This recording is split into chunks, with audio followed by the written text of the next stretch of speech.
we say something? I don't want to think. Please.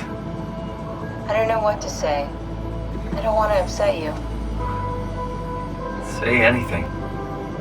When I was little, I used to climb the stairs all the way to the top of the building.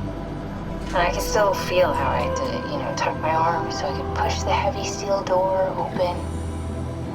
Well, the first time that I dared go up there, I stepped out onto the roof and watched the smog rise and fall over Taipei.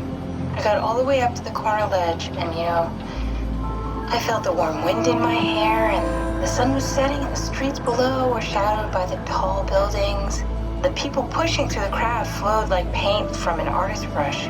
Street food vendors filled the air with aromas of all my favorite foods.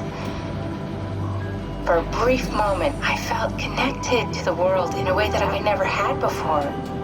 It was the most profound feeling of comfort and sense of belonging I could ever hope for. I really never felt the same way again, but I went up to the roof many times after. I'm not religious, but I can see why people would be. The privilege of being makes a strong case, at least every once in a while. Do you still feel that sense of awe? Even like this? Things are different, but we're still here. What's the point of going on? Everyone's gone. All the people still left are digital copies trapped in computers at the bottom of the sea. We'll never be able to rebuild or reclaim what we were. Are you really so unhappy being what you are, or is this about the man who went for a scan 100 years ago? Both, I guess.